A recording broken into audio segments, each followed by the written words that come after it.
Halo bos, saya ketemu lagi di channel Cerita Tani. Kali ini kita sedang berada di gelaran BC Sow Farm Jawa Tengah 2026 yang berada di Desa Lanjan, Kecamatan Sumowono, Kabupaten Semarang, Jawa Tengah.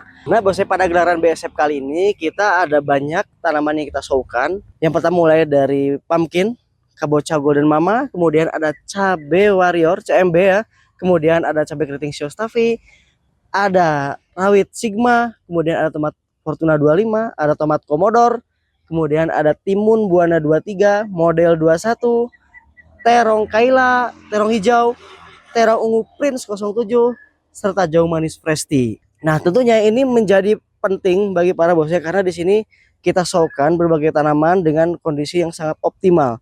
Jadi nanti para bosnya bisa melihat langsung tanaman ini, kemudian dari teknis budidaya bagaimana perbandingan dengan kompetitor, dengan head to head dengan varietas lain. Nah, selain itu juga para bosnya petani kita undang ke sini untuk melihat langsung dan belajar bagaimana karakter produk dari PT BC serta bagaimana cara budidaya tanaman yang kita tanam supaya bisa meningkatkan produktivitas para bosnya petani sekalian. Seperti apa performa tanamannya? Langsung aja kita lihat ke lahan.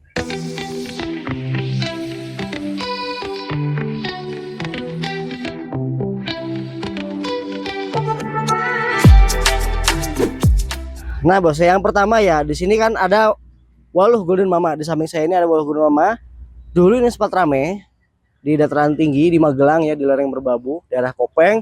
Nah ini kita upgrade ketahanan virusnya. Jadi Golden Mama ini kita upgrade lebih tahan keriting, lebih tahan virus ya. Kemudian berikutnya ada cabai besar warrior, ini yang menjadi andalan ya. Yang pertama warrior ini kelebihannya tahan Gemini virus, dia sudah tahan secara genetik. Kemudian produktivitasnya juga sangat tinggi. Selain itu bos ya, warrior ini ternyata kalau kita aplikasikan ditanam di lowland sampai highland ini bisa menghemat biaya budidaya. Karena kenapa? Karena pertama bisa menghemat penggunaan pupuk nitrogen. Kedua bisa menghemat penggunaan insektisida atau obat-obatan pertanian. Kemudian yang ketiga sama ada Shiostavi dan Sigma. Ini ketiga jenis cabai ini, Shiostavi juga sama sudah tahan virus. Ini yang paling lama sebenarnya kita rilis ketahanan virusnya dan sangat tahan begitu ya bos ya. Kemudian yang terbaru ada Sigma, rawit Sigma ini dia juga sama rawit yang sudah tahan virus secara genetik.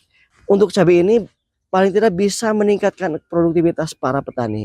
Kemudian ada crop tomat, ada tomat komodor dan Fortuna 25.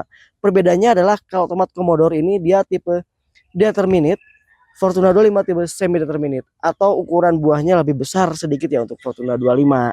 Nah, keduanya ini juga sama sudah tahan virus dan tentunya produktivitasnya sangat tinggi. Nanti bosnya bisa lihat langsung di tayangan video ini.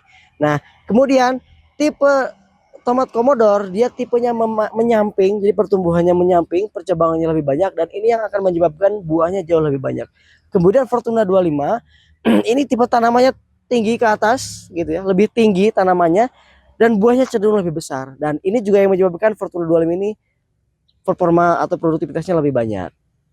Nah, kemudian ada timun model 21 dan buana 23. Ini tipe-tipe timun Asian small atau timun kecil ya kalau di pasaran.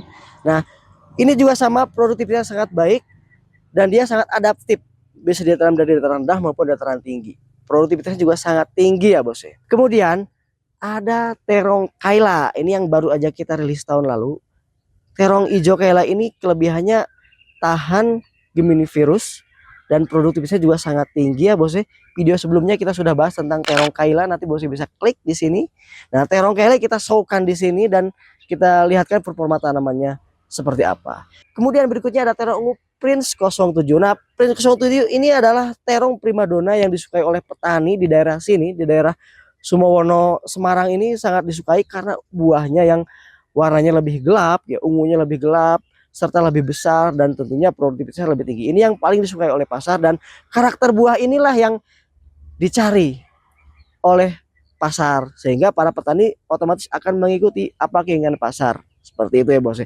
Kemudian untuk ketahanan virusnya jangan tanya ya bos ya. Walaupun ini varietas Frin ini juga cenderung lebih lama, rilisnya tuh udah lebih awal begitu ya. Tetapi ketahanan virusnya ini sudah lumayan lebih baik begitu ya. Jadi bosnya tidak perlu khawatir terhadap serangan virus. Kemudian yang terakhir ada jagung manis Fresh Tea. Nah, Fresh Tea ini adalah produk terbaru juga dari kita. Untuk performa tanaman ini sangat bagus dan cocok ditanam di dataran menengah ke atas. Jadi kalau di dataran sini ketinggian 970 mdpl ini sangat cocok. Kemudian umurnya jauh lebih genjah daripada varietas lain, serta produktivitas tinggi karena dia tipe tongkolnya besar dan warna kelobotnya hijau. Nanti bosnya bisa langsung lihat. Beberapa waktu kita sudah membahas tentang jagung manis Fresh Tea ya di kegiatan Grobogan Agro Expo sebelumnya. Kemudian yang paling bagus dan paling penting ini tahan terhadap bule. Nah, jagung manis ini kalau belum tahan bule kayaknya petani sulit untuk berkembang atau dibudidayakan begitu ya bos. Sehingga kita sudah siapkan secara genetik ketahanan bule jagung manis. Jadi sama seperti cabai, tomat, dan terong tadi. Nah, ketahanan genetik virus pada prop yang tadi cabai, terong, tomat. Nah, pada jagung manis kita buat ketahanan secara genetik terhadap serangan jamur bule atau downy mildew. Oke, itu dulu bosnya kegiatan kita pada kali ini. Semoga bermanfaat. Terima kasih para bosnya yang udah menyaksikan video ini. Dan sampai jumpa di kegiatan BC Soft Farm berikutnya.